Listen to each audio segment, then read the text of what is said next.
Hello guys. 23 kilometre मैं चल चुका हूँ। 7 किलोमीटर भी और बचा हुआ है चलने के लिए।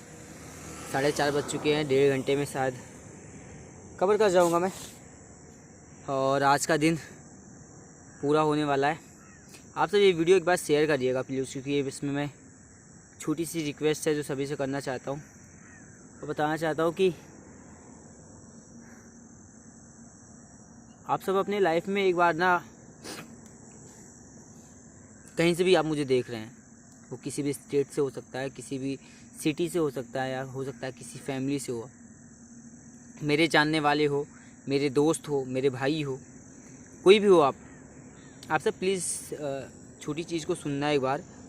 ये जब मैंने यात्रा शुरू करी, ये किसी मकसद से मैंने नहीं शुरू की कि मुझे कोई फेम चाहिए या मैंने कोई सडन मुझे कुछ बदलना है।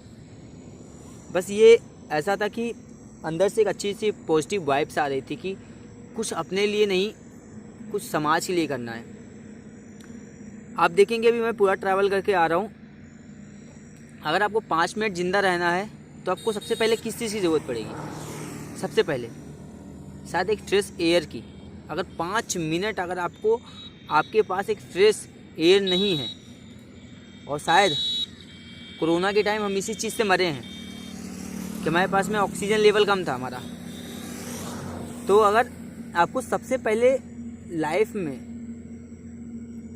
कुछ भी करना है तो एक्चुअली जो पॉल्यूटेड ये एयर है, इससे लड़ना पड़ेगा। क्योंकि अगर आपको लाइफ को सेव करना है तो ये सबसे बड़ी लड़ाई है। दूसरी लड़ाई क्या है कि पानी कम होता जा रहा है भारत में। आप 2050 तक पिएंगे लेकिन फ़िल्टर वाटर पिएंगे, और उसके अंदर आप सोच के देखिए कितनी सारी चीज़ें कंज्यूम कर रहे हैं। ऑलरेडी इतना कंटेंट है, फालतू का वल्गर कंटेंट है, जिनको आप डेली एक्सप्लोर करते हो, डेली यूट्यूब के ऊपर, इंस्टाग्राम के ऊपर, और रील्स देखते रहते हो फेसबुक के ऊपर। वल्गर कंटेंट को आप कहीं ना कहीं कंज्यूम कर रहे हो। उसके साथ साथ में फूड जो कंज्यूम कर रहे हो वो भी ऐसा है कि आपको 27 साल की एज में आपके बाल पकने लगते हैं, 16 साल की एज में आपकी दाढ़ियाँ पकने लगती हैं। इस वजह से हो रहा है क्योंकि आपका खाना पीना इस तरीके का हो चुका है। सेकेंड थिंग कि पानी की लड़ाई बहुत बुरी होने वाली है। आज ये 20 रुपये का बिक रहा है, कल 50 रुपये का बिकेगा, 100 रुपये का बिकेगा, 150 रुपये का बिकेगा। तो पानी दूसरी बेसिक नीड है। तीसरी जो बेसिक नीड है वो क्या है? वो एक राइट एजुकेशन, जिसकी मेरी लड़ाई है। पिछले 75 साल से हम एजिटिस पैरामीटर के ऊपर अपने एजुकेशन को कैरी करते हैं। स्कूल के नाम पे हमें बेवकूफ़ बनाया जाता है, और बच्चा स्कूल जाने से डरता क्यों?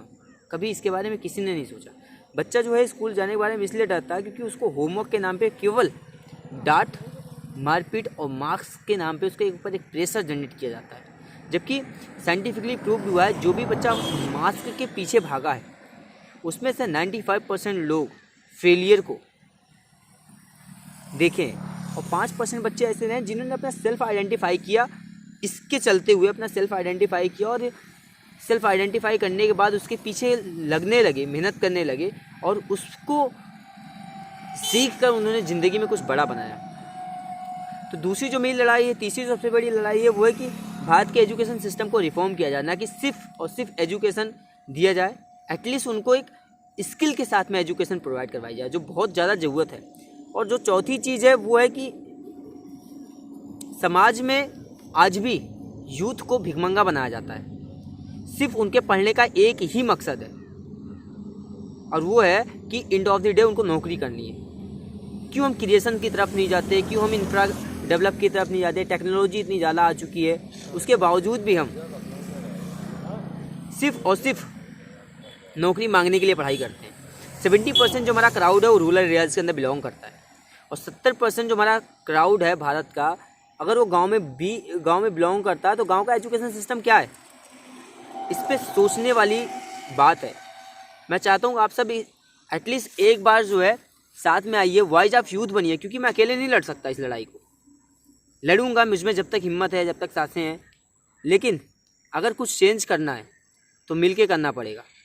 उसकी शुरुआत शायद मैं मथुरा से करूँगा, और आप सबके साथ करूँगा। जितने भी लोग मुझे आप देखोगे,